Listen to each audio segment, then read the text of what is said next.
That phone's off. Yeah, I turned mine off, I think. Every time I say to someone, case of beer, if your phone goes off during this shoot, without fail, my phone rings. Every time I say that. Okay. Well, it kind of works out well because I chucked the rap party as well. Because I was going to buy beer anyway, so. Sweet. Yeah, but that's the rules we have on set. Case of beer for a rung phone. That's always me. I set the Good rules. rule, though. I set the rule, though. That's Seems like a rule I'd benefit from greatly. Mates do. Well, that's a part of it, right? Like when you do a production, it's about the experience, right? Like that's why we're artists, right? Like, Yeah. There's a passion to be a storyteller, but there's also you want to be surrounded by like-minded people, and that's film people. If you're a film person, that's film people. Yeah. And a big part of that is the rap party. You got to thank everyone, remind them of their value. So especially at the end of a shoot, you're fucking exhausted, man. You know? You even question your own existence at the end of a shoot, like, why the fuck am I doing this? This is so painful. Yeah. But we tend to focus on the negatives and down moments, right? On reflection, you go, that was awesome, actually. That was great. That was a great experience. Especially having the mixture of command and control versus collaboration. You know, those two forces, getting a good balance on a film set, really, really does it for me. I really enjoy those moments, just as much as building the content. You know? Yeah. But I think, are you ready to go? Do you reckon we're ready to jump in? I'm ready to go. Red rooster. That's all it would be. An old soul. Yeah. And welcome to the Pagey Train. Today I have in the studio with me Darcy, Carroll, filmmaker, award winner at Made in the West. Welcome to the show. Thank you very much for having me, man. Oh, Glad to be dude. here. Oh, dude. Very impressive work. Very impressive dude. You know, I can't give you enough accolades on it, man. It's been quite good. I think you were the first person to get the People's Choice and the Audience Choice Award. Very nice. So, Man of the people, they call me. Yeah, definitely, man. Definitely. But yeah, the digital audience and the live audience voted for your film. My name is Mother Nature.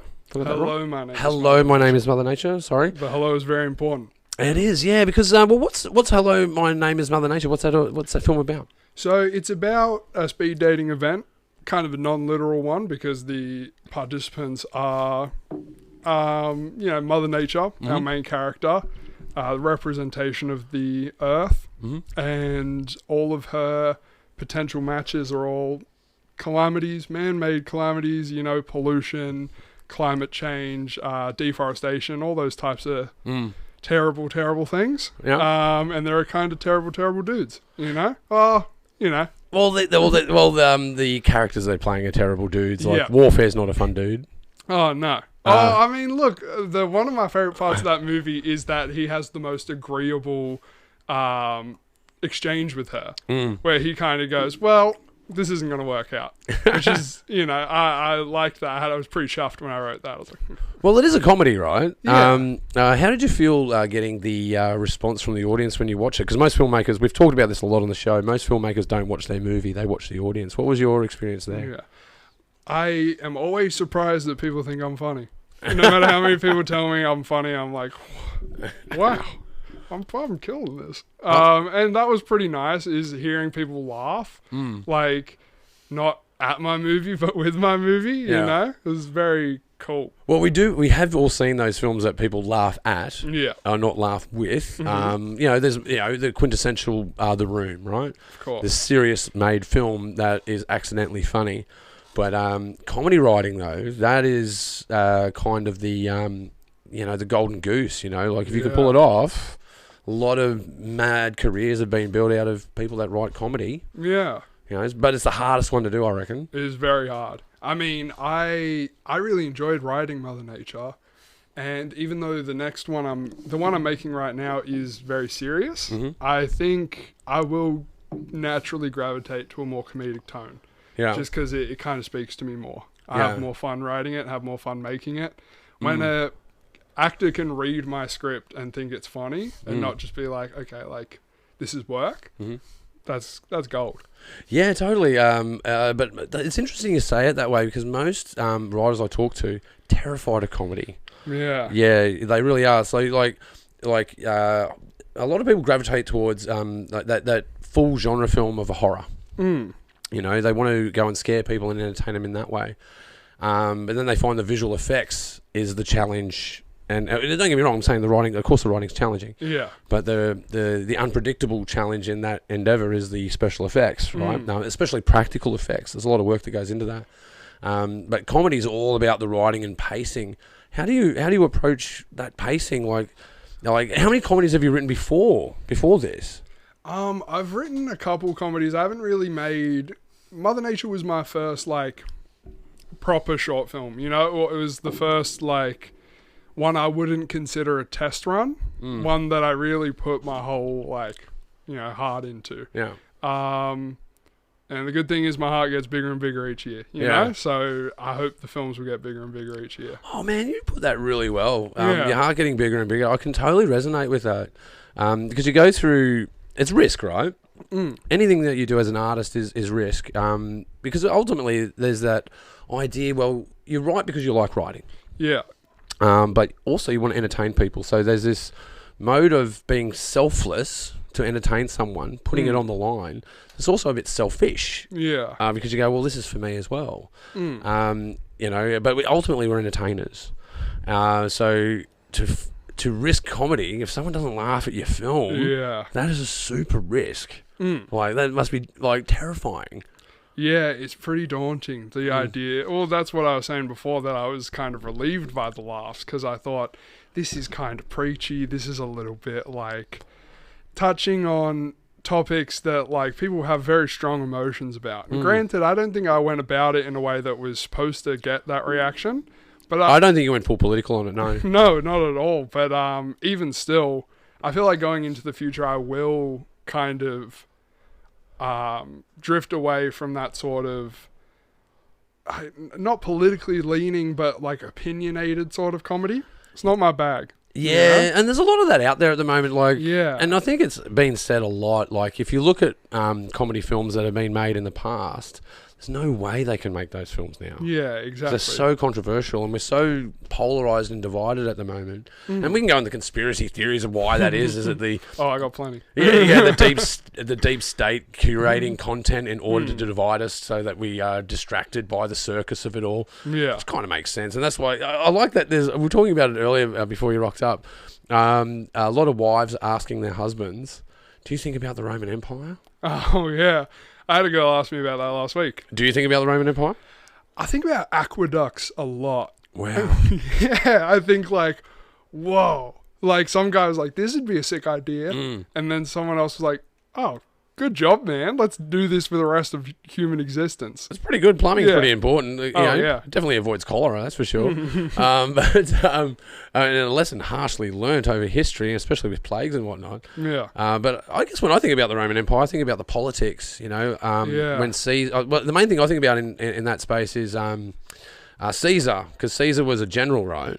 And then the Senate handed over power to the military. And then the military was in charge, and then he goes, I think I'll just keep the power. Now that I'm in charge, well, you know, I think I'll just keep it. I think about Nero a lot as well. Yeah. It's so incredible that someone could have been so evil at a time. Like, I've heard people say, like, oh, you know, Nero is like the devil incarnate and stuff like that. It's like, that's crazy that someone like that could have existed at that time. People have very split. That's a strange one. Like, people have very split opinions about him. Yeah. Being either the devil or a savior of ideas. And the expression of freedom of speech was a big deal with him. But yeah, well, the other thing I think about is really terrible. Actually, when I think about the Roman Empire, it's Caligula. Oh yeah. The contrast, well, when all that Epstein stuff happened, that's all I thought about. I'm like, isn't that just a hallmark of an empire where they're so corrupt? They're like corrupt beyond imagination. Yeah. Where they're, you know, putting children on planes for nefarious reasons. You know, you're like, fuck, man, that's fucking evil, right? You go, oh, that's pretty Caligula style, isn't it? Yeah. It's very much that debaucherous elitism. Sort of ilk, and you know, they celebrated their chefs, they celebrated their gladiators, and we look at the sportsmen that we celebrate. There's a lot of contrast between. I think that's why blokes are generally thinking about it.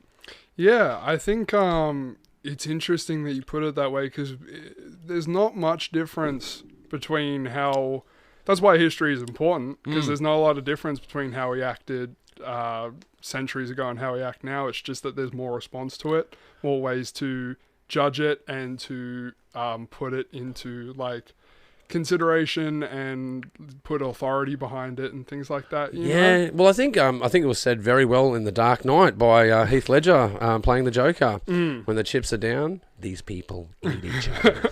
Right, and it doesn't take much of a push. Look what happened in COVID and toilet paper, man. Like, it doesn't take much of a shove for us to go primal. I was wondering when we would get to the Joker segment of the podcast. Do I talk about that a lot? I must talk about it a lot. No, I just don't think that's funny. Yeah, well, dude. I think like when thinking about Batman, right?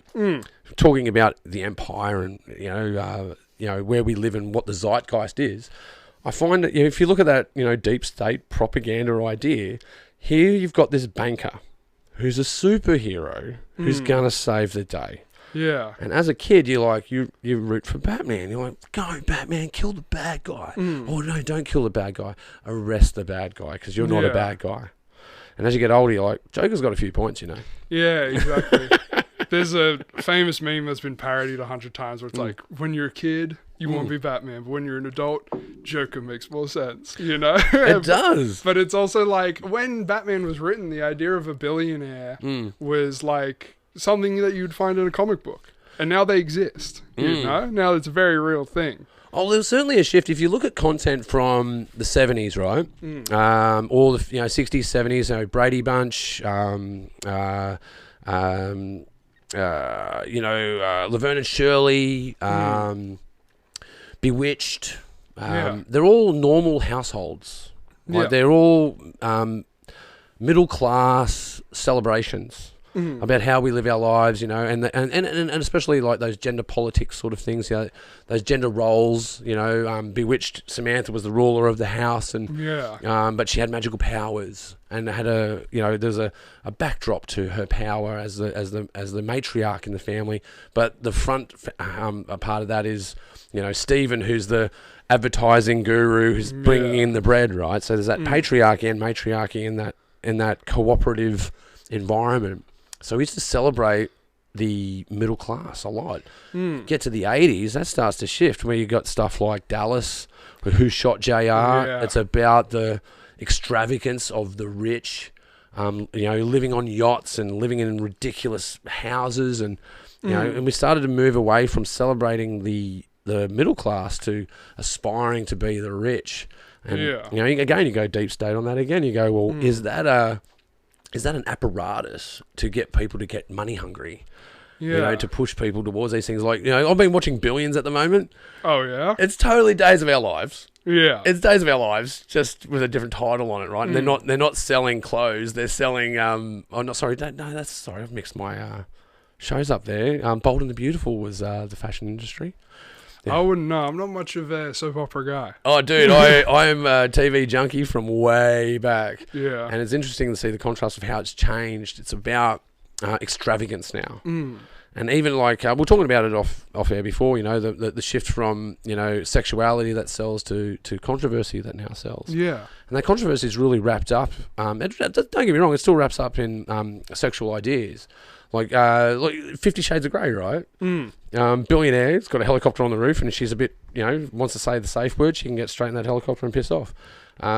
If he was a middle-aged guy, he'd just be a creepy dude. Yeah. Because he's a billionaire. Because he looks like Jamie Dornan, It's now eccentric. Right. Eccentric is acceptable, crazy is not. What's the line from the movie? He goes, I'm 50 Shades of fucked up. That's so funny, man. What a ridiculous line to have in a movie. But it is but again, it's something that's very well parodied. Who was it? Gilbert Godfrey. You know Gilbert Godfrey? Yeah, I love Gilbert. R.I.P. Yeah, man. One of the most interesting voices that you'll ever hear in a headphone. I heard it from downstairs last night. My brother was watching Hunchback of Notre Dame, and I heard him. Far out. It's like, I can hear Gilbert. Well, I've heard him reading renditions of 50 Shades of Grey.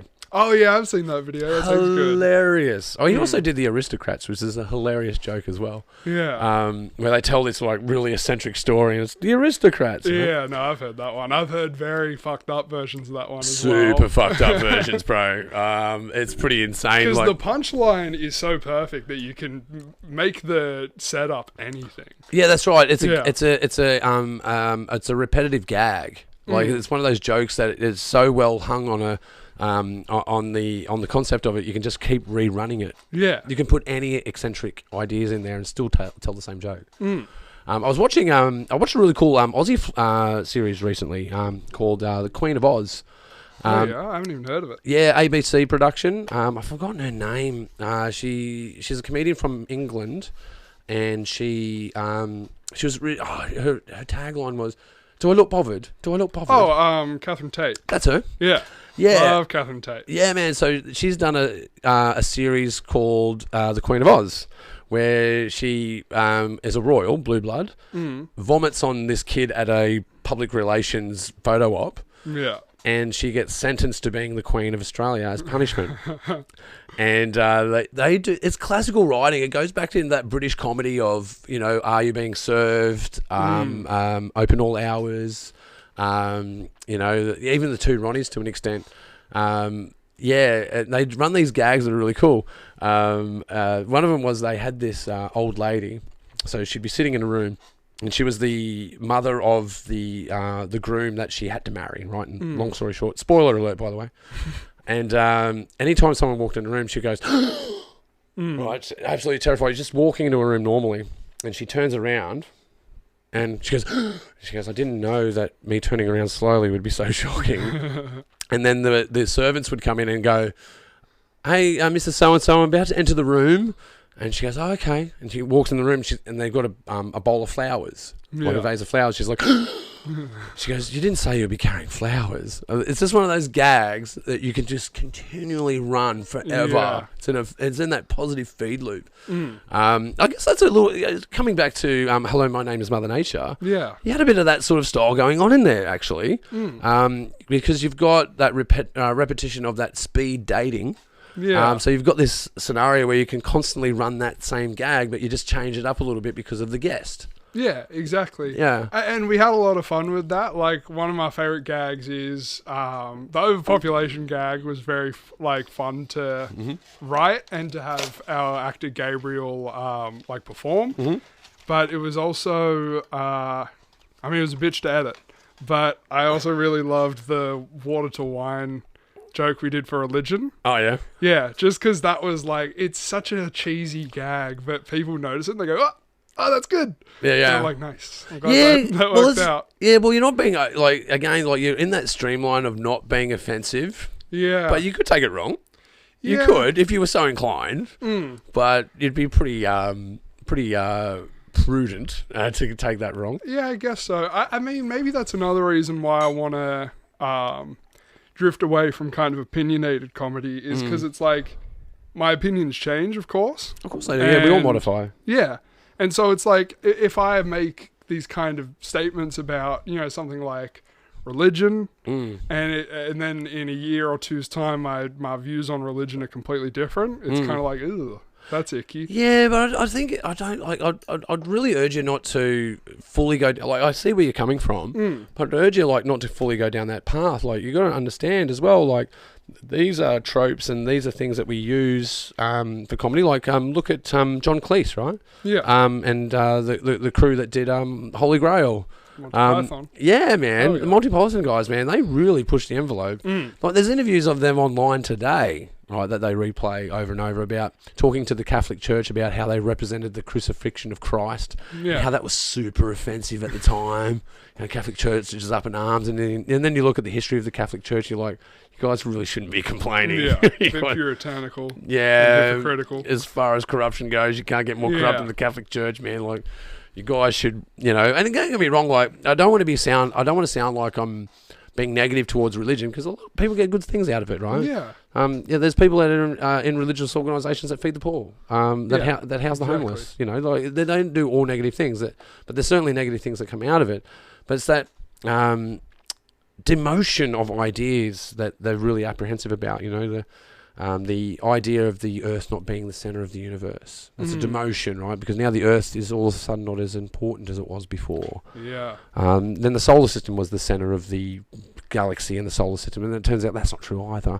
There is no actual center to what we understand in the universe because it's that fucking big. Like everything is round in the universe, right? Like the atoms are round, planets are round, stars are round.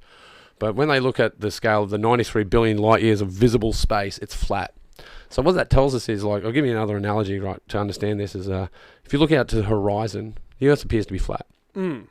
That's what I'm saying. That's what me and my buddies are saying at our organisation. The Earth is flat. No one wants to listen to us. Oh, dude. Oh, yeah, you're firing me up. You're firing me up. Big shout out to my friend Dan, actually.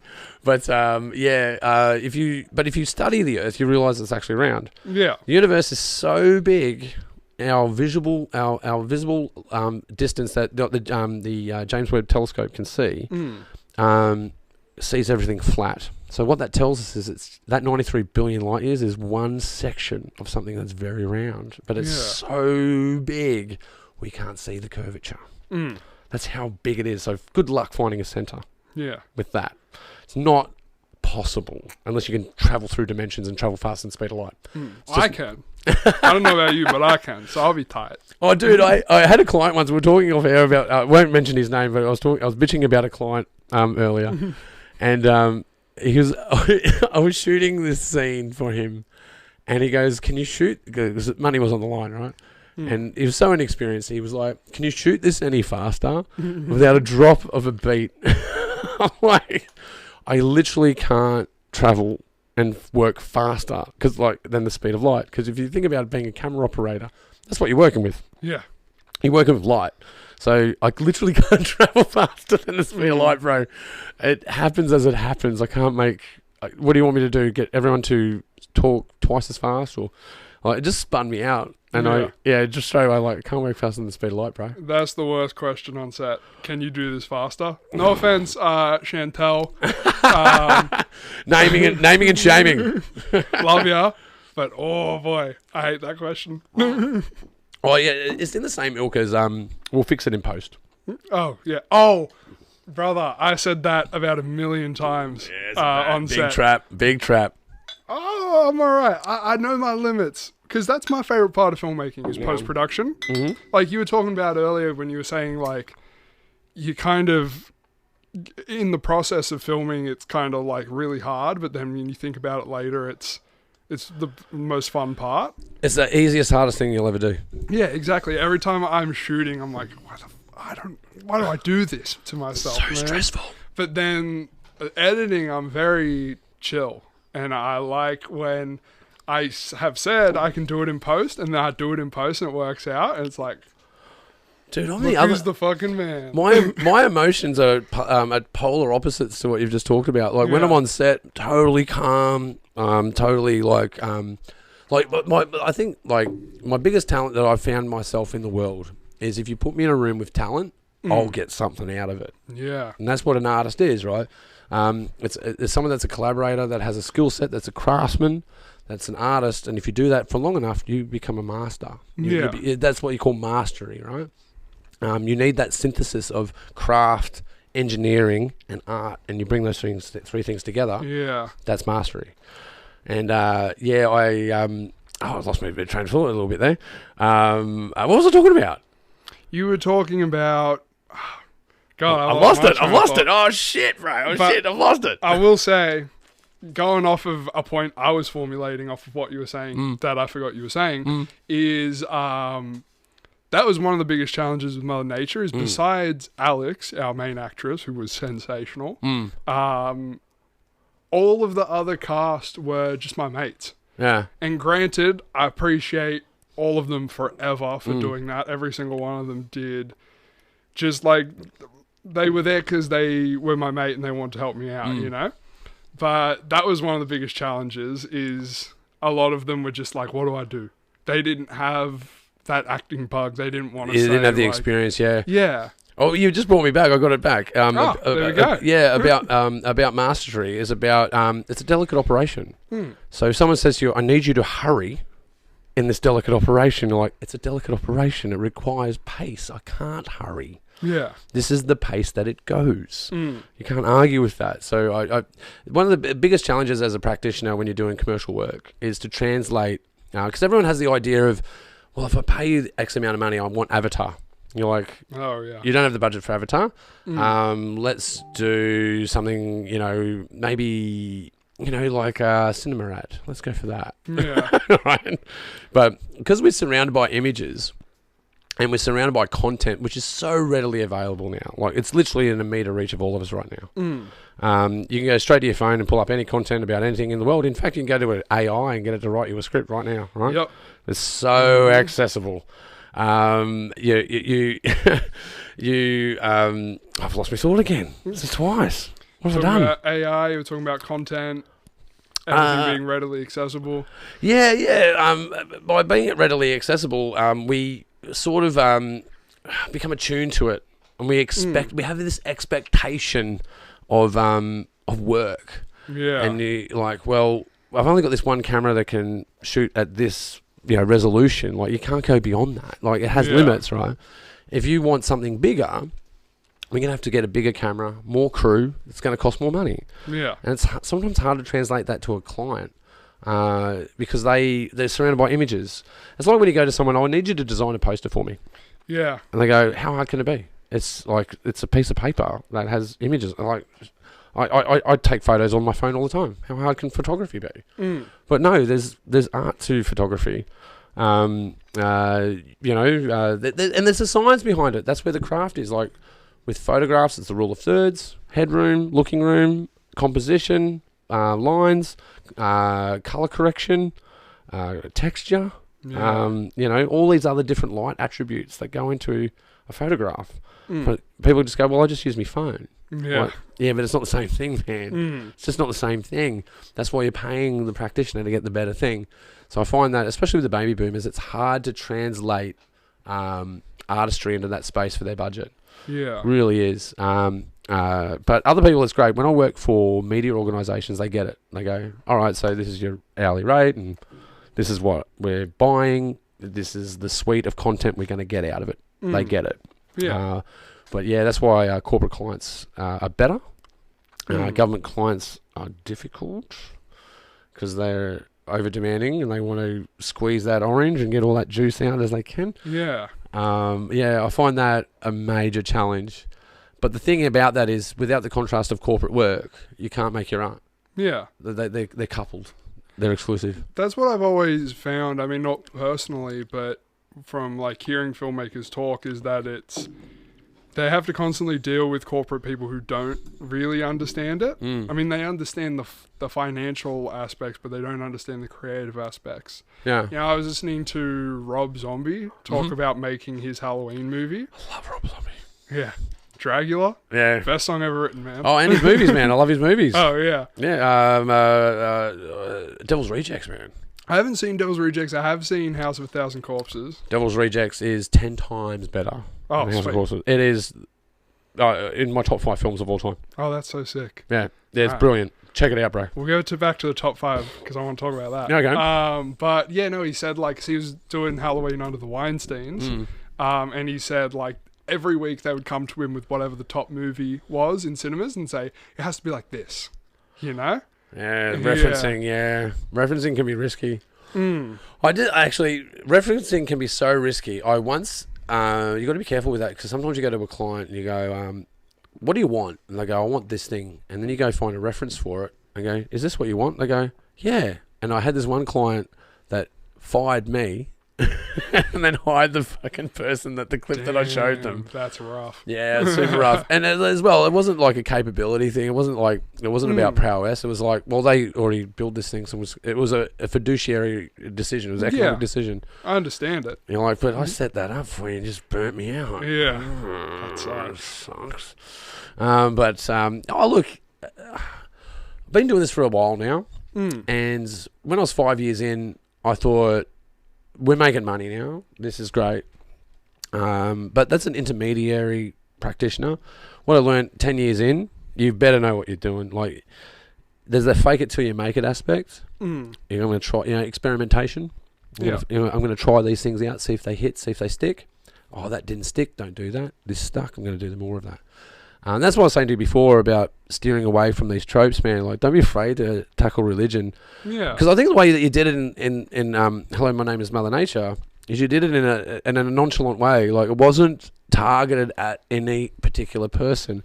It was just, you had this wire between the formidable obstacle, being the climate and, Mother Nature and what the earth goes through, versus the intent. And the intent is, warfare is about, gaining money. Pollution is about the excess of humans and what we're doing, So you've got these anecdotes that you can just constantly hang on that wire. Yeah. I wouldn't steer away from that, man. I did hear when you guys announced the online awards on an episode, Jay said, this would make a really good web series. And as soon as he said that, I was like, it would. It would. Each episode with a different guy. And then I could kind of expand on it more. That's kind of one of the issues I have, is that innately, because it's a speed dating experience, I have to kind of sum up these very broad concepts into a very, small space of time. Yeah. But if I had time to expand on those, I could make it work in that framing a lot better. Yeah, you go into more depth. But the simplicity of it worked really well. I think that's why it resonated with people. And that's why I'd say, like, don't be... I'm not saying not do the other thing. Do the other thing, but don't not do the other thing either. Like, you should be able to keep both of those things. Why do you have to discard the other? Yeah, I'll figure it out. Yeah. That's what I'm saying. As a bro and a compadre, I'd be like, oh, no, man, it's a winning bet. Don't change a winning bet. But at the same time, don't be a one-trick pony either. Yeah. You got to go out there and expand. You got to go grow. But if you've got something that's winning, keep putting money on it. Yeah. Why not? I'm broke. Well, we're all artists, man. We're always broke at some point. Yeah. Oh, that's the point right now. I'm broke. Well, you're working. What? You're working 2 jobs at the moment? I'm just starting a second job. Yeah. Both casual jobs. I already feel very welcome at the job I got hired at yesterday. Yeah. The other job I have, love everybody I work with. Fantastic people. But yeah, I need the money. You gotta feed the monkey, mate. Yeah. We all got to go out there and do it. It's just that, it's the transfer, right? At one point, we want to transfer to be full practitioner. Done that a few times, but I've always had to go back to the workforce because we live in Australia, right? Yeah. You just got to face facts, right? And there's that in group. Everyone wants in that in group. But what I'm trying to say to people, especially like dudes like yourself that are of your age, of your experience, and of your talent, right? You've got this thing ahead of you, which is clearly going to work as long as you stick with it. Yeah. You're not going to win everything. You're going to lose some things here and there. But if you stick with it, ultimately you're going to win.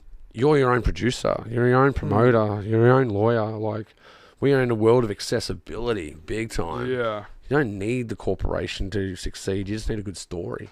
Yeah, I'm thinking of kind of going more of an angle where I can work by myself.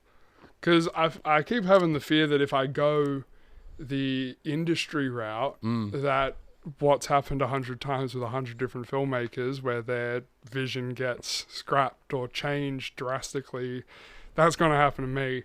And the way my mind works right now, I know I can't handle that, It's hard. It's hard. Yeah. But I do... Distressing even. Yeah.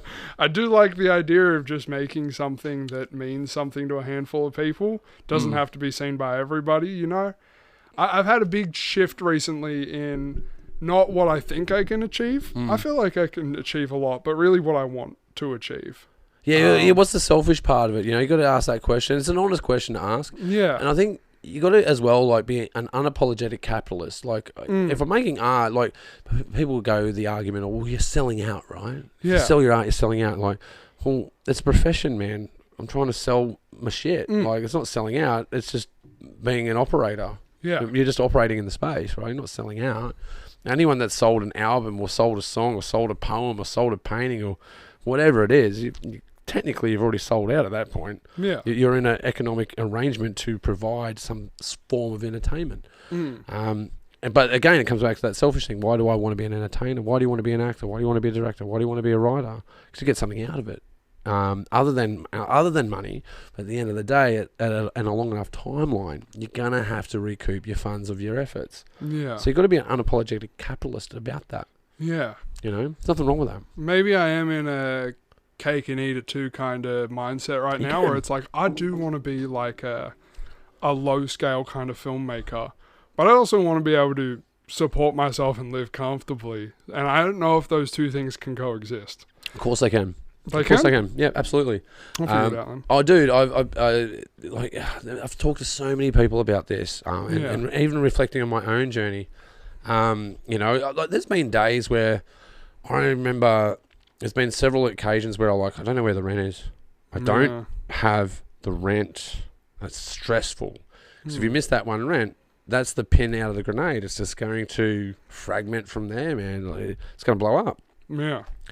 I remember I was 2 weeks out from a rent pay, and the phone rang, and I got hired to do a documentary, and they paid me up front. Oh, nice. Never happens. Never happens. It's always like I need to might get a deposit. They paid the full fee up front, sight unseen. Nice. So they looked at this work. They're like, "We want to hire you. We want you for this." I'm like, "Great." And then I was the principal, cinematographer, principal director. Went and made this documentary for him. Everyone was happy. Got a whole bunch of hits. Everyone's stoked. But when I got that contract, I was bones in my ass, man. Like, credit cards maxed out, rent's due. I'm like, shit, man, I need to get a job, and I couldn't get a job. Yeah. And phone rang and saved my day. Saved my day. I remember a big shout out to Ben, gave me that job. He doesn't know. Like, I've told him, but he still doesn't get it. You don't understand, bro. I was at the end. Yeah. That job was the spark that continued the next 6 jobs that then paid the rent for the next year, you know. But then that's die-hard stuff, right? That's die-hard artist. But, you know, I'm more of a contract worker, so I would do, like, you know, a little contract here, a little contract there. But now I work full-time, do the contracts and run the business and the festival. Just don't have any time. And you sacrifice your personal life, time with your family, time with your friends, time socialising. Yeah. I sometimes get time, but I think sometimes I'd like a bit more time. But sometimes I feel like one of the first dudes through the door. Like I'm like, it's great to watch you guys at Main in the West, right? Because you're the next cohort. Yeah. And I've watched 2 cohorts before you.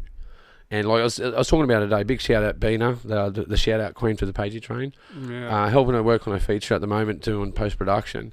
Holy fuck, it is pristine. That's heaps good. You know, it's like, no, hands down, man. When this film comes out, it's going to blow people away. Sweet. It's the best film I've seen come out of Western Sydney. That's awesome. Hands down. That's heaps good. I don't see many movies come out of Western Sydney. Well, you got there's ones that are done internationally. You got things like Two Hands. I fucking love Two Hands. Yeah, you know, Brian Brown, Heath Ledger. Yeah. I quote that movie a lot. I know we're talking about that with Bad Boy Bubby. Brian Brown goes, "That's a lovely pterodactyl." That's a lovely pterodactyl. Yeah, amazing. Yeah. I just got the fucking gearbox done. No, but it's got Steve Lamarcand actually is in that film where they do. They're about to rob the bank. Yeah. And they're suiting up and, like, you know, got their guns there. And you're like, "Yeah, we're going to take shotguns." He goes, "Yeah, shotguns are good, mate." He's so good in that. Mad. That's a tattoo. You know, iconic stuff, right? And then you look at stuff like, big shout out to Maria Tran, Last King of the Cross. You know, there's some great content coming out. And like, Bina, you're in that league, baby. You are firing cylinders that look, I can tell you for sure, people are going to love this film and people are going to hate this film. That's heaps good. That's the kind of movie I want to make. And people worried, they go, "Oh, what if they hate the film?" I go, "It's perfect they hate the film. It's perfect." Yeah. Go and talk about it. I was talking to my brother about that a couple months ago, where I think my brother-in-law, shout out Roger, shout out Bo, said to me, like, "What kind of movie do you want to make?" And I said, "I want to make the kind of movie where people hate it when it comes out, and then 20 years later they're like, actually, that movie's sick." Because those are all my favorite movies. Oh, dude, you know? Check out one called Have you seen The Idiot Box? No, it's on the list though. My mum keeps telling me to watch it. I love Mendo. He's Yeah, a dude, legend. that is way up your alley. I've Especially seen your that- style. Especially your style. You would love that. Yeah, I've seen that scene where he steals his mum the TV. Yeah. So I take it back. But I got this for you. Get a dog. Yeah, what they're saying in that one is get a dog up, yeah. Yeah. Yeah. It's again though, but again to Paul Fennick and Maria Tranman, Fat Pizza. They've got the other one that's coming out at the moment. Sorry, I forgot the name of it, guys. Because they did Housos, and then there's the other one they're doing at the moment. Looks super funny. Oh, yeah? Oh, production value is through the roof. They're really getting their shit together. It is really, really good. But these things are coming out of Western Sydney, right? And you're a part of that movement. Not only are you like surfing that wave, man, you're creating that wave. Yeah. Like, as someone that can like reflect that to you. That's what I was saying to you before. Don't be afraid. Like, I understand the restriction, what you're saying before about I want to move away from these political trigger points. Yeah. And I want to move to this content direction here. Yeah, totally do that, but don't close the other door. Leave the door open. Yeah. Why close the door? Oh, look, maybe one day political opinion will mean a lot to me, and I think I'll need to make a movie about it. But right now in my life, I'm in the point where I'm looking at a lot of movies that are just entertaining and full of love from the filmmaker and get a lot of love from the audience, and that's what feels good to me. Oh yeah, look, when you say stuff like that, it energizes me, right? Like I go, man, that you're fucking onto it. Like that's totally cool. But if I could be a devil's advocate, don't close the other door. Open that door, leave that one open as well. Yeah, for sure. You can have your cake and eat it too. Sweet. Why not? Why Love not? cake. I'm a big cake fan. Thanks for Danielle bringing around some cheesecake tonight. That was really lovely. Nice. Gotta love Danielle. Legend. So writing. Hello, my name is Mother Nature. I talked to guys and gals about how they write. I was talking to you before about the palm cards that I use. Yeah. Doing mapping. Are you like a blinking cursor kind of guy, or do you map out your stories, or do you just write it off from the hip? Like, what's your approach to writing? It really does depend on the project. I've had a lot of projects where it's all come to me at once, or just the endings come to me, or just the beginnings come to me. If I can remember, because it was a while ago when I wrote Mother Nature, it was the first thing I saw in my head was this girl in a lovely dress with big flowing curly hair, with her hand in her head in her hands, just upset. Yeah. And that was Mother Nature. Yeah. And that's all I had. And I went from there, and I thought, like I said the other night to you, where is somebody who needs love goes? Speed dating event. And then, why would you go to a speed dating event? Because the people who are there are calamities, and there we go. Like, it pops off from there. And originally, this is a little behind the scenes information. Okay. Their script was much bigger. The reason there are 8 calamities is because there was supposed to be 8 dates, like female dates. Okay. And they were supposed to be the other planets, right? Oh, yeah. Gotcha. Yeah. So you'll see in the background. So you do kind of have a framework there that you're populating. Yeah. In that sense. Yeah, gotcha. So but it morphed into something else. You'll see in the background, Chantel is dressed in all grey. And she's quite short. So she was supposed to be Mercury. Yeah. Then we had another actress, Zoe, who was in tan and had hoop earrings. And she was supposed to be Saturn. Yeah. And there was supposed to be all these other planets. We had to cut it for time. That's how it goes. I love that. I love that because that like the amount of times I've heard that, like where someone has this spark and that spark then lights this fire, and they have this predict that the fire is going to burn this way, and it goes a whole other direction. Exactly. And then they find gold. Yeah. Yeah. Well, it was supposed to come around at the end because the point was the last scene, for those who don't know, is Mother Nature. Alert. Spoiler alert. Go and check it out. Are you online with this at the moment? You Not haven't at the released it? You're still moment. doing the film circuit? I'm not too sure. A lot of my lecturers have tried to convince me, but I'm kind of resistant at the moment. Dude, get it out there. Yeah, I know That's should. international film, bro. You reckon? Dude, I've watched pretty much every short film made in Western Sydney in the last 12 years. Yeah. And out of that 12 years, it even goes back further than that because people have submitted films prior to that time as well. So I've actually looked at the spectrum of films I would say predominantly I've seen every short film out of Western Sydney in the last 12 years, but it goes a little bit deeper than that. Probably whack on 15% on top of that. I've watched a lot of content that comes out of here. Yeah. I would say that 30% of it is of an international standard. Your film's in that space for sure, bro. Wow, eh? It really is. I'm not saying that as someone that's biased that likes the film. Even just looking at its attributes, so its technical makeup, the way that it's edited, its set design, its connotations, the fact that it's super funny, it's rewatchable. Yeah, I've had to rewatch it quite a few times. Well, you've made it, but other people, I guarantee you, man, if you put that out there, people will want to rewatch it because I want to watch that again. It's a rewatchable film. And that's probably the biggest thing with that movie, man. Like, the technical attributes will get you into most film festivals alone. Yeah. Right? The duration. How long's the film? It's like 9 minutes. Great duration. It's a great duration. Like 7 to 9 minutes is the space. It's easily curated. It's a comedy. Yeah. It's an endangered species, man. Yeah, I did want to mention that. You were talking about people are afraid of comedies. I'm hard pressed to think of the last time I saw a good comedy at the cinema. That's right. People are scared. Yeah. They're scared to make comedies, right? And again, like some of it is you could take it the wrong way. You could go the Holy Grail. The crucifixion wasn't represented correctly. Yeah. Point you of mean view. Life of Brian? Yeah, Life of Brian. Yeah. Hate to be that guy, but I watch that every Easter. I do. It's super good. It's such a good movie. I didn't vote for you. It's super good. You went into those spaces with confidence, but again, it sounds like it really came out of some really authentic spaces. Yeah. Like you had an idea and that morphed into this other thing, and then it sort of became subconscious at that point, right? That's why I ask about the writing of it. So you've gone out and written it in this way with a plan, and then that plan has totally been scrapped, and now it's this other thing. Yeah. Well, looping it back, I was about to mention this. That's why we put out the spoiler warning. Callback. Callback, bit of a callback. How do we end this bad boy? What's the line from Fight Club? Callback humor. Yeah. Yeah, callback humor. What else you got to see, IKEA boy? But the ending was supposed to be, because there was supposed to be a conversation before the speed dating event between Mother Nature and Mars. Yeah. Mars is kind of warning her, watch out for these kind of guys. They'll just take what they can from you and leave. Because that's the implication of what happened to Mars, because it's a dead planet.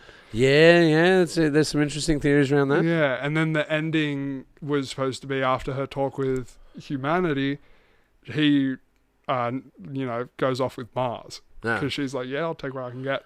And he'll take what he can get if he's got no other option. Yeah, and you got that gender space in there as well. Men are from Venus. Women are from Venus. Men are from Mars as well. Yeah. There's that. You could have gone down that path as well. I could have. See, that's what I enjoyed about writing it so much, is that it opened up so much. Yeah. That even when I did have to cut it down, wasn't that big a deal, because I knew what we still had. Like the bones of it were very strong. Yeah. Yeah, Totally, man. And I think as well when I talk to filmmakers, storytellers, it's about reminding them not to be precious. Yeah. You've got to cut it down, because when you generally write something, it's overwritten. You need to edit it. You need to edit it into to have rhythm and flow. I even say this to people about editing image, right? People think about images as flashes of light. Yeah. You got scene 1, scene 2, scene 3, and you can you do an establishing shot, and then you do a shot reverse shot, then you might do some interstitial shots of people looking at a watch or looking at someone pouring a beer, whatever it is, and then you'll do a conclusion shot where they've concluded it. But really, when you look at images, they're rhythmic in nature. Yeah. They have rhythm, and I always teach editors how to edit ear to eye. It's not eye to ear. Biggest mistake editors do is they edit the piece without music. Yeah. Biggest mistake. I love editing to music. It's rhythmic. That's why. There's cue points. There's cue points and anchor points, right? I'll give you an easy example. Name a song from your childhood that you really like. Dream a Little Dream of Me. Mamas and the Papas version. Okay. Shout out to my mom. Right. Let me ask you a question. When you think of that song, what's in your head? It's when the bass comes in on the song. Yeah, but what's the memory that you attribute to it? Oh, okay. My mum used to sing it to me every night before I went to bed. And it's a very lovely song, but I didn't know what there's a line in it, sweet dreams till sunbeams find you. I didn't know what sunbeams meant, and so I thought it was like a monster till sunbeams find you. And she thought it was really funny when I told her that recently. Wow. So I was like, that's a great song, but that part kind of freaked me out. Innocent perceptions. Yeah. But let me ask you this, when you think of those memories, are they quite graphic? Like, are they like in full colour in your mind? It's my mum standing next to my bed, kind of like brushing my hair and singing this song. What's the room smell like? Oh, probably piss. Just being honest. But you see my point, though. Yeah. From a song, we've now got a memory that attributes to your growth as a boy. Yeah. On a trajectory to being a man. The love for your mother. The fact that you had a misunderstanding and that's comical. Yeah. You've now done that callback memory with that, and she finds that amusing, right? Yeah. All out of a song. Just that 2 notes of that song, you're there. Yeah. You've got an image in your head straight up. Yeah. That's how powerful rhythm is. Rhythm is image. But like it is, those memories do come back when the bass kicks in. Yeah. And it goes dong, boom, boom. Cue point. It's like You got a cue point straight up. 3 years old again. You know? As I say, we were talking about it before. School's out for summer. Dazed and Confused. Yeah. They spent half their budget. They had $500,000 to make that movie. $250,000 went to Alice Cooper. For the opener, has nothing to do with cinematography, nothing to do with actors, just the music. Music in films is very important to me. I'm looking at a Enchantment Under the Sea dance poster behind me, and that's very telling to me because that is maybe my favorite movie sequence ever, the Earth Angel scene. Yeah. I legitimately get goosebumps and tear up every time I watch that scene. It's incredible. When I think of that song, I think of my wife. Oh yeah? Yeah. Shout out Misty. Yeah. I think of Earth Angel, I think of my wife. And That's I think... so nice. Well, I have this thing as well with Back to the Future. I have very strong emotional connection to Back to the Future. I grew up in a rough part of town. I joined the military, which is like joining the circus. It's like running away. Yeah. And I came into a little bit of fortune through my military service and worked with my family to advance our family plot. Yeah. And a lot of things stemmed out of that. So I feel like that I went back to 1955 and changed history. Yeah. You know? The ringtone of my phone is Power of Love for Misty. Song. Yeah. So when Misty rings me, the Power of Love will play.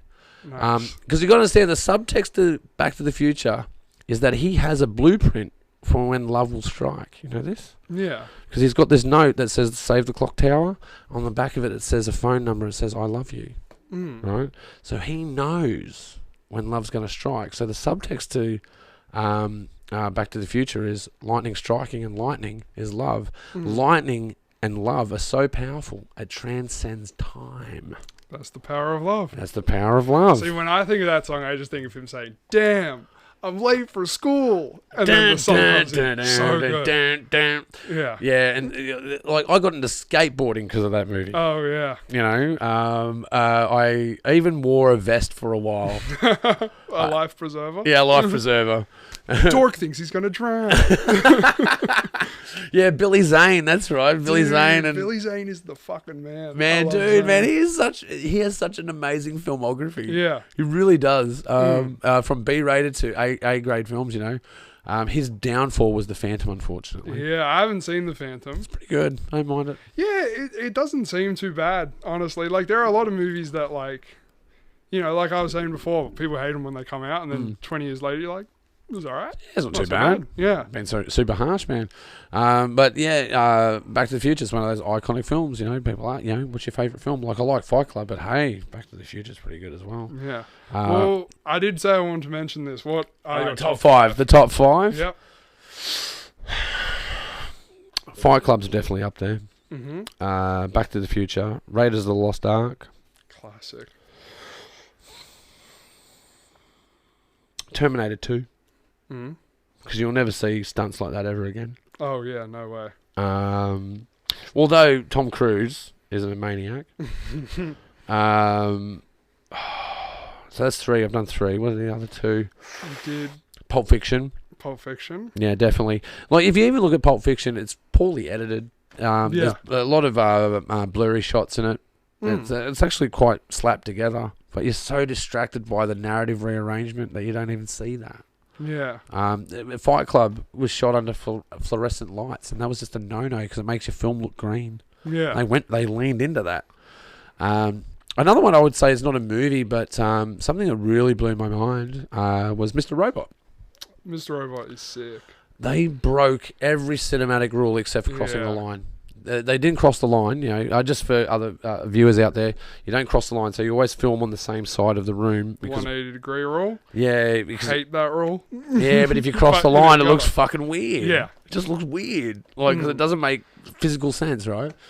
But they broke looking room, they broke headroom. Yeah. I love the way the shots are framed in that show. It's all off tap. They literally, I reckon they look through all the rules of cinematography and go, how can we fuck with this? Yeah. They literally did that, and I was just blown away by it. And they pulled it off. They've either gone for extreme symmetry, or extreme asymmetry. Yeah. Where they literally put the looking room on the wrong side. Like, they put the head on the wrong side of the shot. And they clear the headroom. They just add the headroom. You're like, and it's so off-putting. And you're like, and then it ties into the narrative of him being a schizophrenic, right? It really fucking works. But again, though, you look at Mr. Robot and Fight Club, heavily related narratives. Oh, yeah. Because it's about them having an ulterior ego. They both have father problems. Are those father problems related to him actually being a schizophrenic? Did he actually have a father? It's about taking down the corporate system. Because Fight Club's about to taking out... I think Sam Esmail said, that was his main inspiration, was Fight Club. And it shows. Oh, dude, it's so referenced. If you look at even... there's a cool movie I like with Bradley Cooper.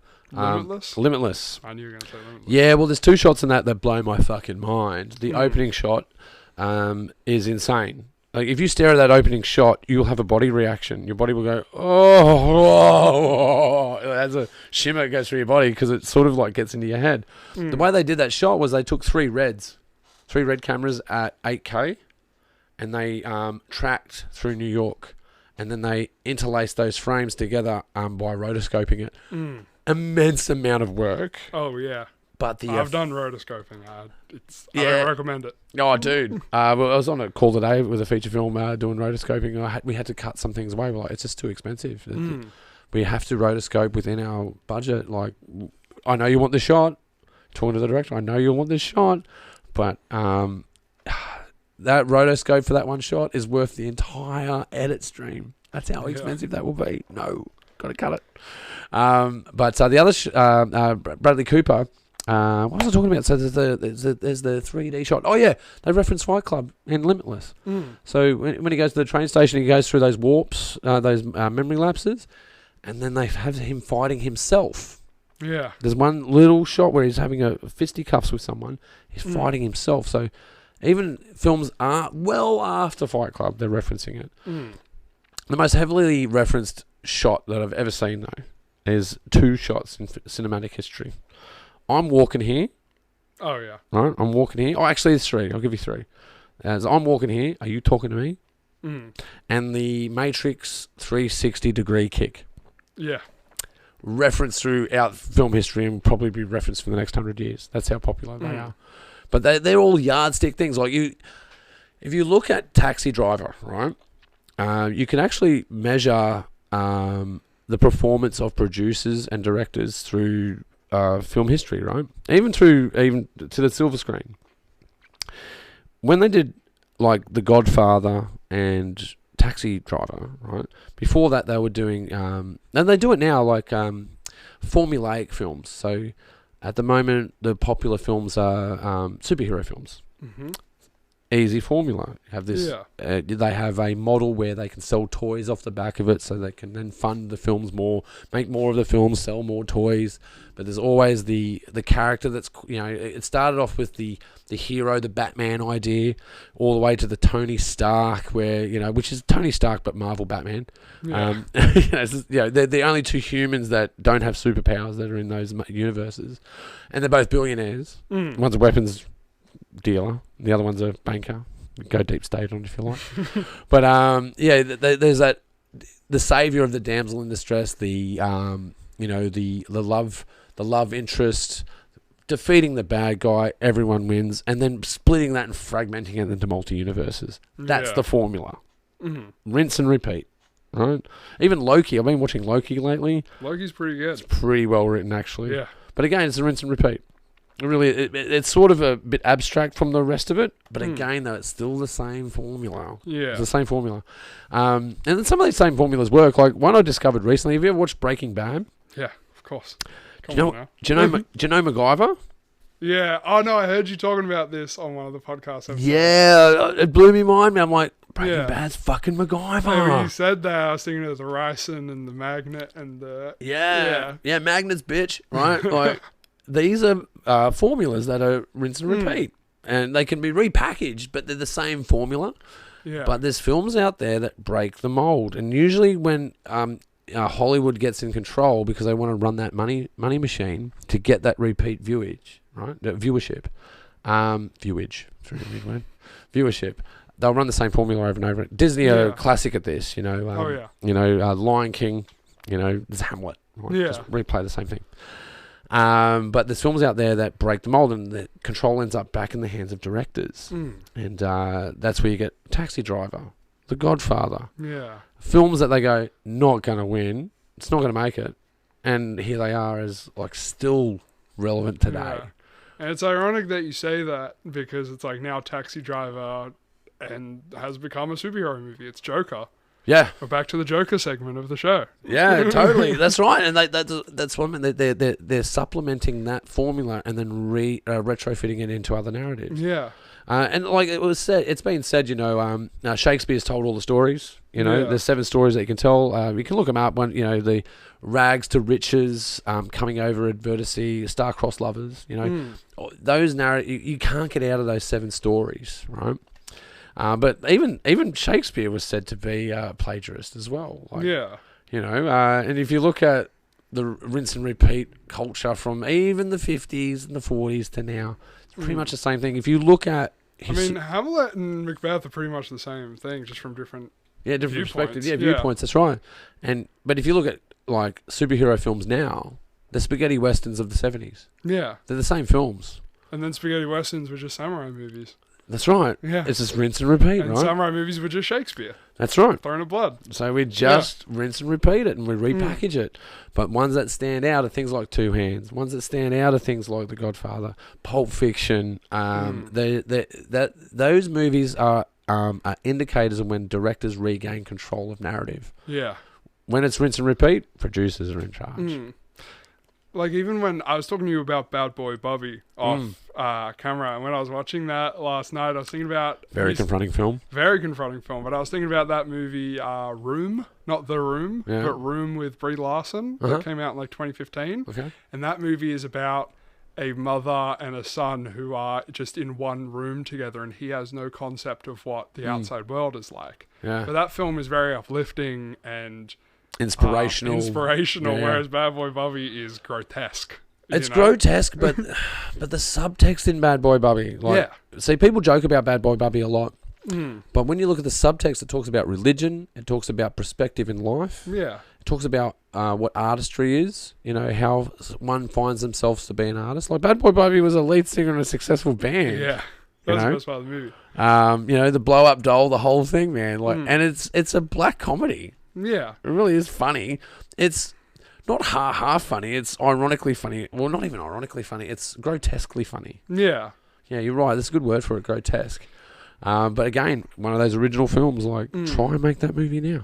That is one of the things I really appreciate in a film, when it goes out of its way to show something that the audience might find obscene, but in doing so, they kind of touch on something that's very human, raw nerves. Yeah, exactly. Yeah. And I really appreciate movies like that. Yeah, they do confront you. Like, there's one that I've actually couldn't watch recently. It was Painkiller, I think it was called. I haven't even heard of it. Yeah, it's Matthew Broderick, Netflix. It moves pretty fast. You might miss out. It had some, like, surgery scenes in it. It's about like the OxyContin epidemic. Oh yeah, I've heard about that one. Oh, dude, very confronting. Surgery scenes freak me out. Yeah, because it's so real. Yeah. It's so... You can put yourself in that situation pretty easily. It's the same with... Another one that really blew me away was Hostel. I haven't seen Hostel. I appreciate Eli Roth. But I'm not a huge Eli Roth fan. Well, all the torture scenes were done by Tarantino in the first one. Oh, I didn't So even he's know that. guest director. Well, it's a weird... He's done that a couple of times. He did that in Sin City as well. Yeah, guest director, does some violent scenes, right? And, Hostel's one of those ones you go, oh, man, that's a bit plausible there. Yeah. Yeah, that's some, Epstein Catholic Church shit, where people have got too much money and weird tastes. I don't know if you've seen it, but 2008 French-Canadian film Martyrs. I haven't seen that. Martyrs is fantastic. Yeah. I'm not a big torture porn fan, as they call it, but that one, the torture has a meaning, and that's the torture having meaning is the meaning of the film, and it blew me away. I do recommend it. Yeah, it's interesting you say that because we say that a lot. Like I've been noticing a lot of murder porn ones out there at the moment. It's all about heavy violence. Like you look at, don't get me wrong, John Wick is super entertaining. Yeah, but it is murder porn. Yeah. Like each one of those kill scenes. How cool can this guy murder somebody? Yeah. It's just a sequence of cool scenes. Like you could take that as an art house film, just one murder scene out of John Wick. You could house a whole movie just around that one murder. Yeah. But there's like 150 of them. Like 200 of them. Yeah. Like it's just an onslaught of murder. But it's justified murder. Because there's those rules in movies, right? Don't kill a kid. Because I'll hate you. Yeah. Even worse than killing a kid is killing a dog. Oh, yeah. Right, don't kill a dog. And the hero always has to win. Right? Like, there's movies like that. Like, ever seen Chinatown? I have seen Chinatown. Love Chinatown. Bad guy wins. Yeah. Not just a bad guy, like a super bad guy, really evil motherfucker, right? He wins. And the way that he carries the daughter away is just grueling. Like, you watch that, you go, oh, that is harsh. It's a turn off. You go, oh, I don't know, I want to go see another movie now. That was really harsh. Yeah. That's why the good guy always wins, right? So there's the three main rules: don't kill children in a film, don't kill a dog, and make sure that the hero, the protagonist, wins. They have to win. Yeah. The guy has to get the girl has to be the ugly duckling that turns into a beautiful woman. The bank robbers need to be arrested, and the cop needs to win. Yeah. It's always the deal. But some movies break that. And they're the ones, again, those directors that break those molds. Yeah. It's a lot of risk. From a audience perspective, don't always love it. But from a filmmaking perspective, I always appreciate it. You know, like when a movie does kill a kid, I'm like, that movie's got some fucking balls. Yeah, to do it. Like Antichrist or something like that. Yeah, you know? Yeah, the Mr. Frost was one with, what's his name? He's in Jurassic Park. You know, he's like, maybe you should. Goldblum. Goldblum, yeah. So he's the devil. Goldblum? Yeah. Maybe you shouldn't. You know, I can't. That's my best impersonation of him. But he's in a movie called I think it's The Delightful Mr. Frost. You know, he tortures kids, skins them alive. Like, it's fucking lovely. Full on. They don't show you, but they do it in such a way you're like, oh, gruesome. The implication is sometimes worse. It is, yeah. Know? That's why... Imagination's very powerful. Yeah. Like we were talking about surgery scenes in movies. First Exorcist movie has that whole sequence where they're doing all these tests on Reagan. Yeah. And that scene freaks me out. Yeah. But then Exorcist 3, you don't see any of them. There's a lot of murders that happen in that movie. You don't see any of them. But it's the description of what is happening in those murders just turns my stomach. Yeah, context done well delivers subtext very well. Yeah. Yeah, absolutely. But The Exorcist is an interesting film because, I was talking about this to Ronnie Rascala. Big shout out, man. Yeah, when we were doing, Ronnie. Yeah, Ronnie's great. Like we were talking to him on the online networking event last week, and because you go into making a feature film, which is major endeavor. Like that's a life commitment making a feature film, especially in our region of the world. And I asked him a question. I said, you've made this film, which is art. Is distribution art? He goes, yeah, it is a bit of an art, right? So if you look at The Exorcist, it was the first film to be nationally released. Like before that, they used to have like even exploitation films. Like they would say, Bruce Lee appears in this Kung Fu movie, and they have one frame of Bruce Lee, and you don't see Bruce Lee because you didn't see the one frame. So this is exploit people. So they call them exploitation films. And in Australia, if you look at the contrast between Canada and America and Australia, we all have drive-in culture, especially in the 70s and 80s. So they called it Ozploitation films. Yeah. And these are the films that Tarantino's ripped off.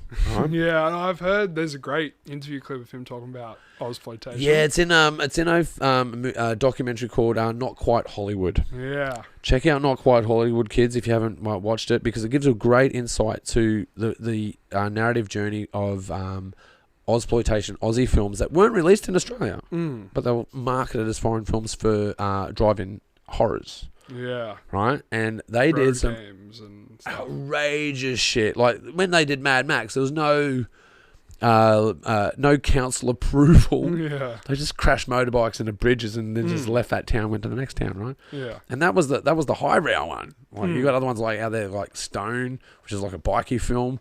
And I hope Tarantino remakes one day. Get out there, bro. Yeah. Well, he's only got one left, apparently. Oh yeah, the 10? Is this the 10? Yeah, we'll see. We'll see. But yeah, the journey of those. Where was I going to say? Exploitation. The journey of narrative. How that's changed, man, and how it's come into it. What I'm saying is that it shifts, and it shifts between the producer, people that are the money holders, versus the artists who are the narrative and story holders. And that's what that whole the strike is about, right? They're worried about who's controlling narrative. Again, comes out of that deep state thing. You go, I get paranoid about like, why are you guys so vested in what we tell as entertainment? Yeah. Because I've seen things that are quite strange. Like there's one that really fucking blew me away, man. You know the movie Blade? Yeah. Right. First real comic book film of its ilk from New Line Cinema, right? It's that film saved their company, by the way. Like, like they were about to go bust. They only had Nightmare on Elm Street. That's right, and they were at the end of that era, right? Yeah, Freddy's dead. So then they started doing these realistic, air quotations, superhero films. Dark, like Tim Burton did it with Batman. I get that, but that's a bit of a different artistry going on there. When you watch Blade Trinity. I had a DVD, that I bought in Australia, and it said, you know when they go into the pyramid, and they go get Dracula out of the pyramid? Yeah. And it comes up with a little blurb at the bottom, and it says, somewhere deep in Iraq. I bought a DVD from America, and it said, somewhere deep in Syria. Oh, wow. So they changed the blurb. Yeah. Which is crazy. You go, well, why would they do that? Because of the Iraq War? Yeah, totally. I've got to pee really badly. Can you stop the record? I'm going to pee. I'll be back. We're back. There we go. That's right, we're getting our tinfoil hats on and talking about the deep state and people changing narratives in films in order to change public perception about warfare. That's why we're here. I'm an expert. Oh, look, dude, I was saying to... a big shout out to Adiane, actually, while we're here. Thank you so much for producing tonight. She's doing a fantastic job. As always. But I was talking to her earlier on off air as well about the intersection of art and war, right? I've talked about this a little bit on the Pagey train. I think it's really important because there's this perception out there that... actually, it might have been Danielle. Actually, I was talking to Danielle before we got here. Anyway, nonetheless, I was gasbagging earlier. Yeah. And I was talking about the intersection of art and war. And I've said this a lot on the Pagey train, but I think it's really important to point out of things that I've researched in this ilk, art comes first. There's a perception out there without World War II we wouldn't have avionics. Yeah. It's just not true. If you look at the history, that's not true. The Wright brothers, Orville Wright, and his other brother, whatever his name is.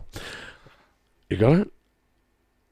I think it's like Wendell or something. It's Wendell? It is Wendell. I think you're right. It is Wendell. Orville and Wendell Wright. When they intersected art and engineering, I don't think they were thinking about warfare when they flew. Like, when Picasso comes up with cubism, I don't think he's thinking about camouflage and how you can be undetected while shooting at people. When they invented ballet, I don't think they intended it to become drill for soldiers to march into battle. Yeah. When the drum was invented, it wasn't to beat the drum of war. It was to beat a drum of music.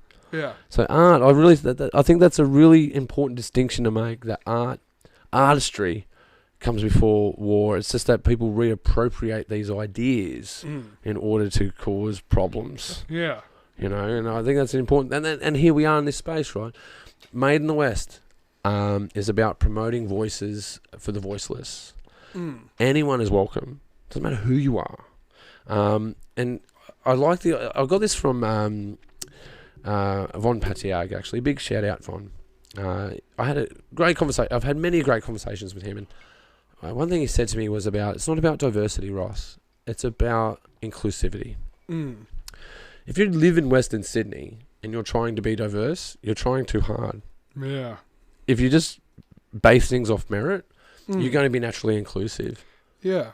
Yeah, we've had organisations pat us on the back going, it's great that you're promoting colour on screen. It's great that you're promoting ethnic filmmakers, storytellers. And we go, we're actually not doing that. We're just promoting stories. Yeah.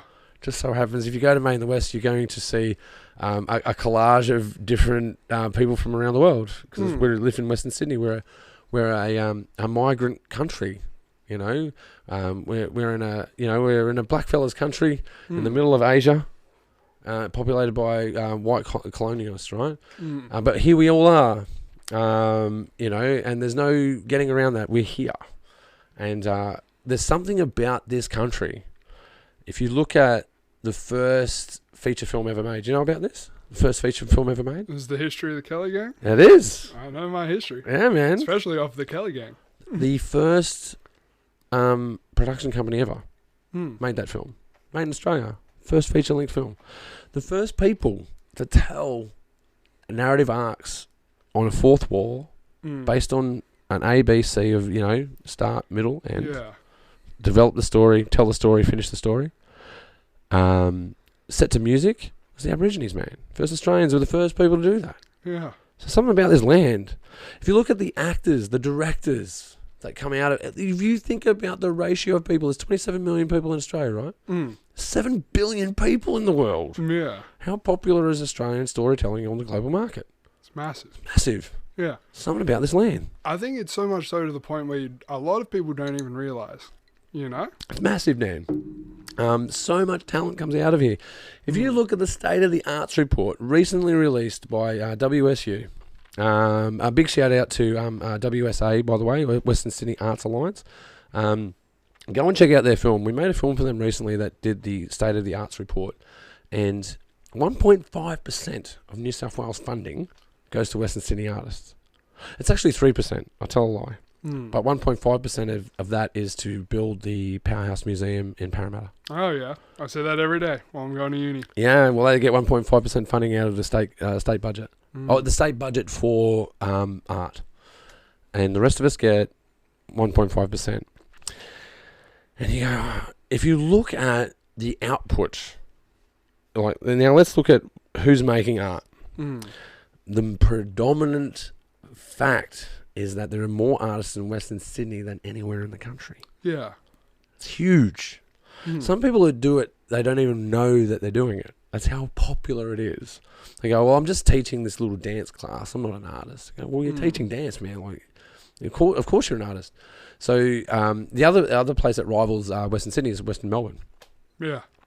Same sort of deal. But yet we get the least funding, but we have the most content output. And I think it sucks. Yeah. I think that fucking sucks. It does suck. It does suck, right? So it's up to us to take the reins and take control. Because we can let the producers be in charge, or we can let the directors be in charge. And I put that question out there to all the artists that are listening to this. Do you want to be in charge, or do you want someone else to be in charge? Do you want outsiders coming into Western Sydney making Western Sydney content, or do you want to make Western Sydney content in your region? And that's an easy question to answer, really. Does it matter who you are? Does it matter what gender you are? Does it matter what sexuality you are? Fuck no. Do you have a story to tell? Probably. Is it a story that's coming from a place of authenticity? When I see stories that come from outside of Western Sydney, they generally have the same narrative. Damsel in distress, washboard fucking dude that's going to rescue the day. We know how this ends, man. It's a predictable movie. It's a rinse and repeat deal. And don't get me wrong, we all want to raise our profile. Here I am on a podcast, lucky enough to have my own show, right? I'm raising my profile in the exchange of raising others' profile, right? It's an exchange, right? But some people, man, it's well, if you just came from an honest perspective, you'd do a lot better. And that's the problem. Like, that's a real problem I find in even news, man. If something cool happens in Western Sydney, they refer to it as Sydney. Yeah. If a crime happens today, what happened in Western Sydney, a shooting, right? Mm-hmm. They'll label that Western on it. And that's where, like, Main the West is important to me because of the name. Because if you look at Australian made, it's one of those things that we lean into to be proud of that. Yeah. And like when I started Main the West, it was people would change their hairstyle, change their accent, change their attire, change their postcode on their resume, all in order to get a job on the North Shore. Yeah. I'm like, fuck that. Fuck that. That shit sucks. That shit sucks, man. Why do we have to change for you? And don't get me wrong, like there's good content that comes out of that space. I'm not like bagging it out in that way. There was just this perception that's where the stories and the money was. Yeah.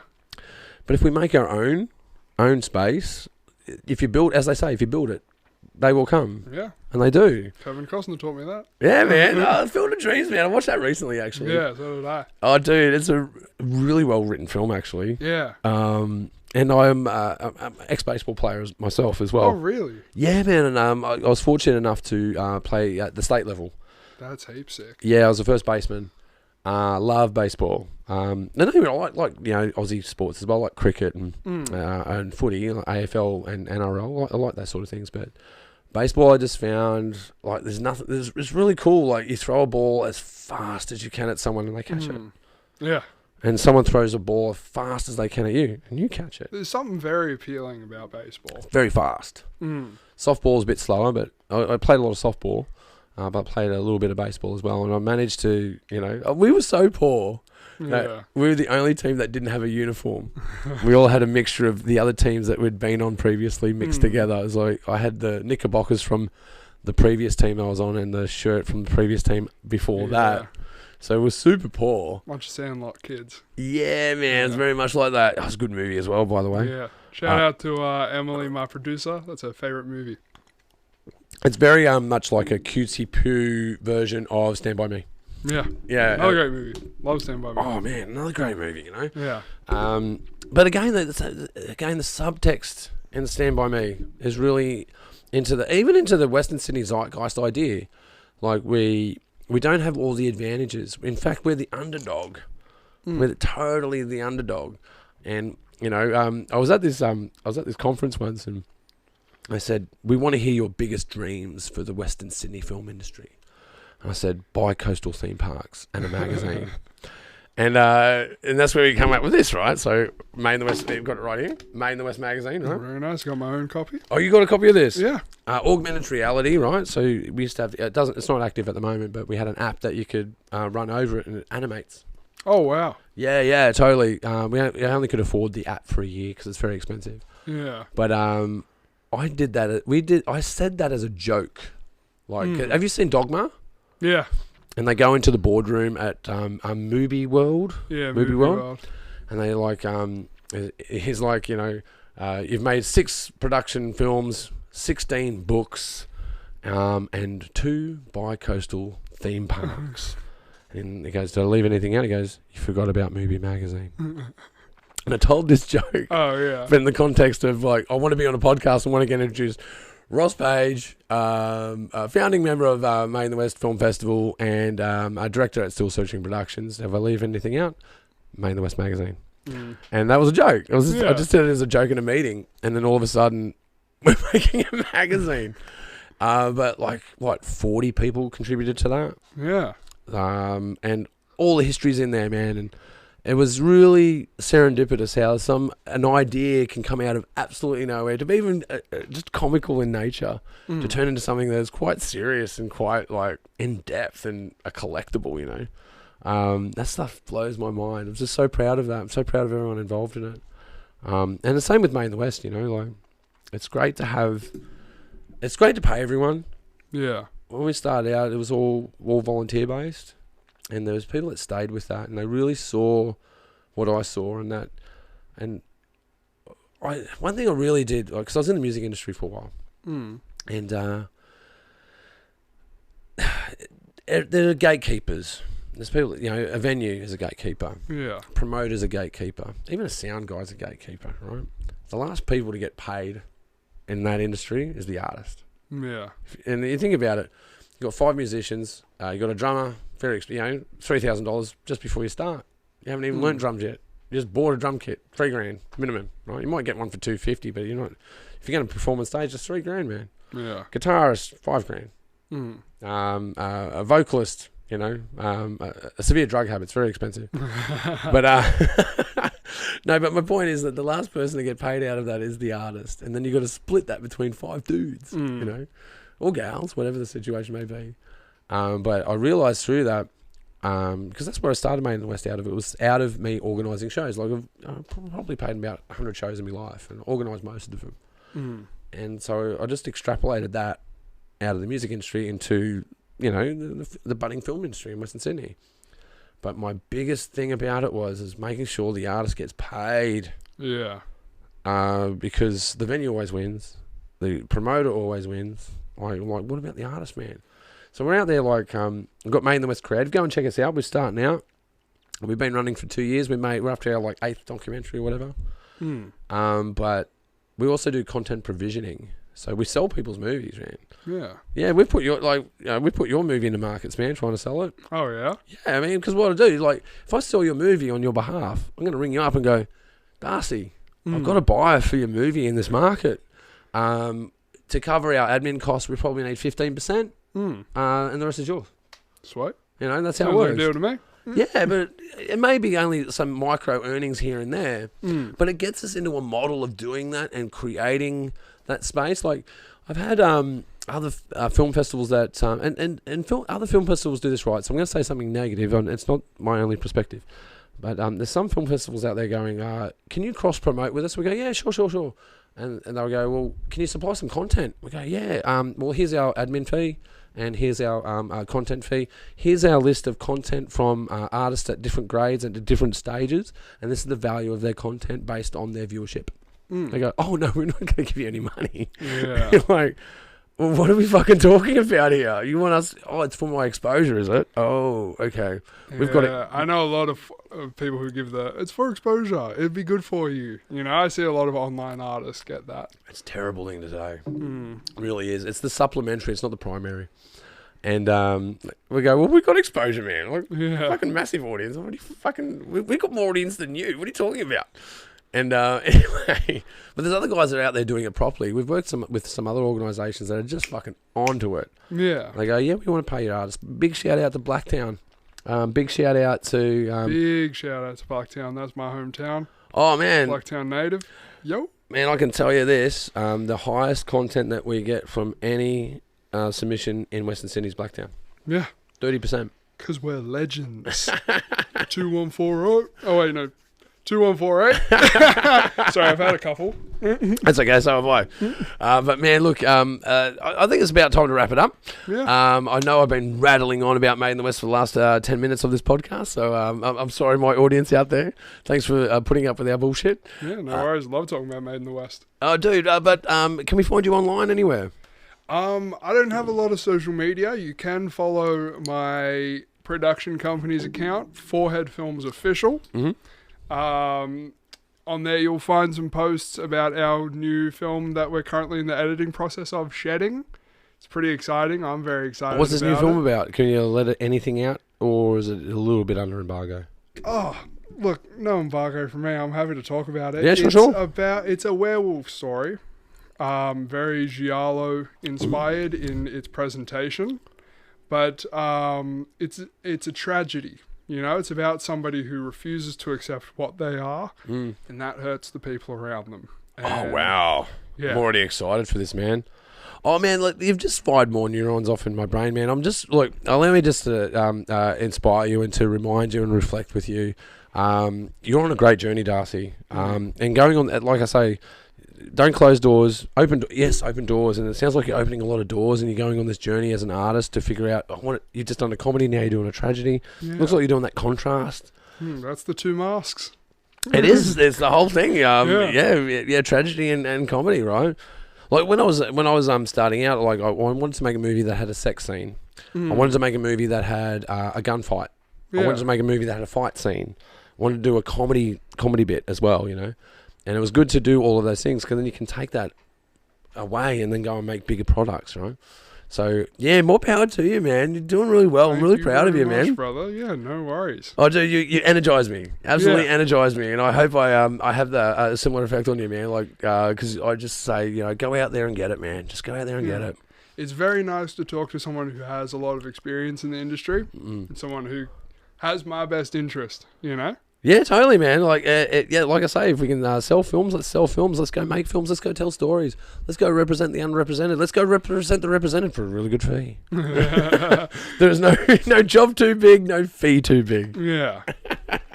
But man, so what was that? Sorry, just before we go, what's the name of the film that you're working on at the moment? Shedding. Shedding, okay. Yeah. Shedding like a dog. Shedding like you shed some emotions. Yeah, shedding skin. Just play on words. Yeah. Yeah. There you go. Well, yeah. Look, before we go, but we do shed skins, right? Every 7 years, our cells change. We have new bones, new muscle fibre. We do shed skins, and they say you have a 7-year cycle. In marriages, they say you have the 7-year itch. Yeah. Well, I just finished my third 7-year cycle, so I'm hoping for a lot more development, a lot of change. Yeah, growth is fun. It's painful though. Oh, it sucks, but I love it. Yeah, but you need that contrast. You need that contrast. It can't all be gravy, man. There's gonna be some dry moments, but I also figured out there's also that 12-year cycle. You do schooling for 12 years.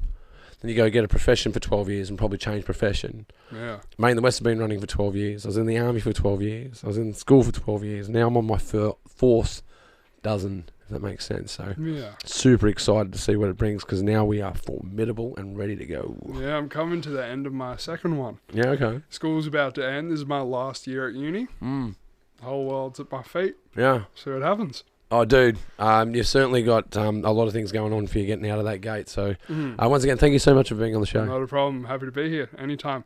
Yeah, I'll definitely have you back, man. It'll be great. Sweet. That'd be heaps I'd like to check in within a year's time. Sweet. Yeah, see where you're at. Let's do it. We'll talk about shedding. My apologies. Nah, no worries. You'll know it. You'll know it when you see day. it. Yeah, it's definitely going to be in Maine in the West, mate. It's going to be Maine in the West. Check it out. Hope it's good enough. And guys, you've been watching the Pagey Train. You can go and check us out on Spotify. That's right, video on Spotify.